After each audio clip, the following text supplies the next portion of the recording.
Okay, I'm here with my buddy Frankie. In this video, we're going to be going over some tips and tricks that you can use if you have a dog that does not like it when people approach. Now, a lot of times in these videos, I like to do the before and after, but once a dog gets emotionally worked up, it sometimes takes them a while to relax. So we're going to skip the before. I'm going to just ask you to take my word for it. Frankie goes nuts when people approach. Now what we're going to be doing is a little counter conditioning and desensitization. I have a peanut butter on here on a spoon. Now be careful if you're using peanut butter. There is xylitol in more and more peanut butters, and that is toxic for dogs. So make sure if you use a peanut butter, I usually just recommend Skippy or Jif. They don't have xylitol in them. Now what we're going to do is we're going to be basically doing counter conditioning and desensitization at the same time. Counter conditioning is changing the dog's emotional response. Desensitization is helping diminish the intensity of the reaction. Now these are emotions. When your dog is acting out, it is emotionally acting out. Just like you can't stop yourself from screaming if 25,000 spiders get dumped on your head, your dog can't emotionally stop doing certain things. What we're going to be doing in humans, we call this immersion therapy. And so basically what we're going to do is we're going to expose the dog to the stimulus. In this case, the stimulus is going to be the kind neighbor approaching across the street. The most important thing, by far, the most important thing of this activity is the dog cannot react. We have another dog that's reacting a little bit unhappy. It's not participating, but doesn't have those issues. So Miss Opal is just going to articulate off camera.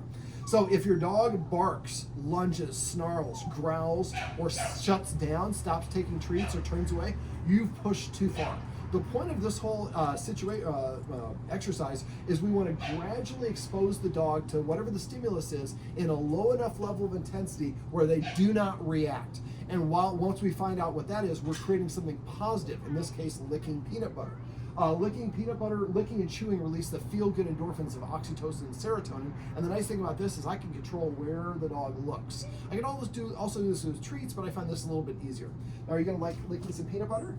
Let's get you, there we go. We just want to make sure, yes, you know what we got going. Okay, we're ready for our super volunteer.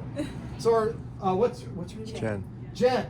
So Jen, I'm going to ask you just to walk across the street. You're just going to walk up the stairs, right up, you're going to walk up to the gate here, but you're not going to come in. All right, so now I see that Frankie is paying attention. Now, this neighbor, Frankie, might not have as much of a problem with the UPS guy, so we're just going to use an analog. So now that now Frankie is kind of stiff and still. I'm pointing this at the direction, so he's licking while he's watching this. So this is also what's called an incompatible behavior. All right, go ahead and turn around and walk away. Thanks, that was perfect. I'm going to have you do that again. Ready for my close-up. Now, what happened here is there's no reactivity. Now, I also went over body language, cutoff signals, and stuff like that. So if your dog's tail goes straight up or gets tucked, the dog's ears come forward, some of those indications the dog's uncomfortable, the dog doesn't have to have an outburst. If I see those things, I'm going to stop my neighbor or my person from helping. Now, the guardians here, yes, you got a lot of peanut butter, didn't you? It sounds like that you know your UPS guy. So I might ask your UPS guy if they can park and spend a minute or two in doing this. Normally what's going to happen is the UPS person is going to come maybe all the way to your sidewalk. At that point, stop taking the peanut butter, gets stiff, the tail comes up, they grumble. At that point, we have the person stop. So let's say it was right going from the tarmac to the concrete. I'm going to have the person walk away about 5 to 10 paces until the dog kind of relaxes again. Then I'm going to have the person approach, but let's say I'm going to, the black right there, let's say that's 22 paces away from here. I'm going to have them stop at 24 paces away from here. We're going to have them stop a couple of feet before the dog gives the first indication they're uncomfortable, which can be stopping, licking the peanut butter, grumbling, growling, snapping, and barking is way too far. So then basically what we would do is have the person walk to maybe 40 paces away, walk back and stop at 22 paces away, turn around and walk away. When the person's approaching, the peanut butter's being licked. When the person turns and walks away, the peanut butter goes away. So the dog wants the person to walk away. When that happens, the reward goes away. When the thing the dog doesn't want to have happen, the person approaching, we're creating a positive association by letting them lick the peanut butter. Let's do that one more time. Jen? Jen, can we do one more? So right here, indifferent, looking around. If the dog's kind of grooming itself, not paying attention, we're good. So right there, I'm lick, lick, lick. And make sure you hold it. I can hold it down here. Where's the dog looking? Down. So I want to hold it up so the dog's looking directly at.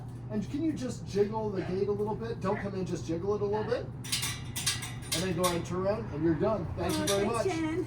You're awesome. Thank you. Your outfit's so cute. Yes. What a good friend.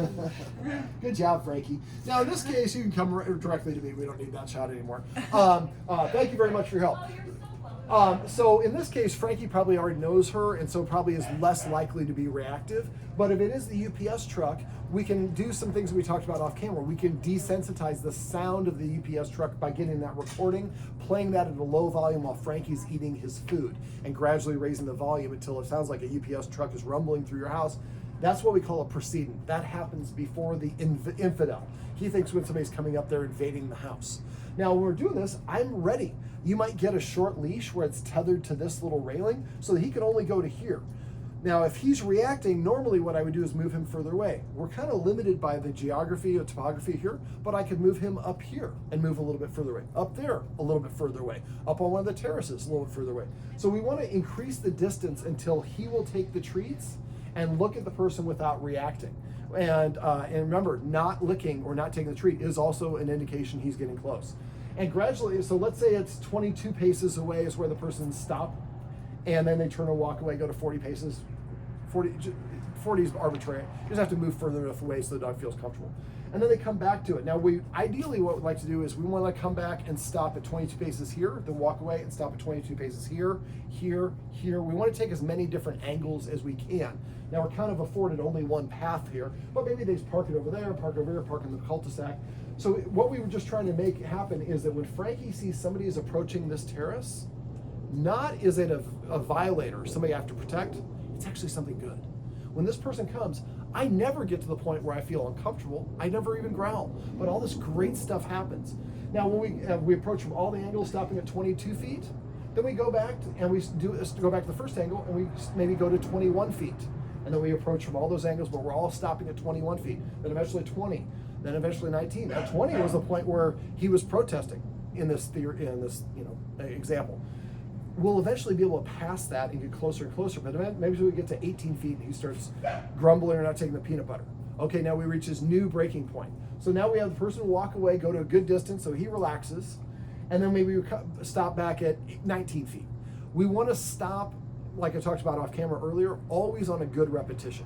So basically it might go from 22 to 18 to 16 to 14 to 12, and then the next day you can't even get to 20 without him grumbling. That's okay. Training is not a linear process. You're going to have good days, you're going to have bad days. It's going to be up and down like an EKG. The most important thing is you practice this with regularity. What I would do is I would try to arrange a friend or a neighbor or somebody you can every day to practice this exercise. Now, we're practicing it right here outside, which gives us a little bit some benefits because we're outside, there's distractions. Inside the house, we were trying to do it there. We could do it there, but you have a lot more constricted area. And the ways I make this is easier for the dog is by increasing the distance, turning down the volume, or slowing down the speed. Now, if you can't increase the distance here, you can increase the distance there. So maybe the UPS guy starts at her fence and walks only to the middle of the street, and you guys are right up here at the fence. So the idea is it's not necessarily here, it's the distance between your dog and whatever the stimulus is. But if you work methodically, eventually you get to the point where the UPS guy is right here. Now, I would probably also have, when that's the case, some people can, some people can't. Mail carriers are not supposed to do this, but UPS and FedEx, I believe, are allowed to. Give them a bag of treats. Hey, when you come up, can you just toss some treats over? So now Frankie's like, I like this guy in the brown truck. Every time he shows up, it rains treats from the sky. And so good things are happening, and we're going at his pace. So eventually the UPS guy gets all the way here. He's like, who's giving me more peanut butter? All right, this is my buddy Frankie. Come here, Frankie. Yeah, we gotta show everybody who you are. This is Frankie, and these are some tips and tricks you can use if you have a dog that likes to bark at people who approach your house.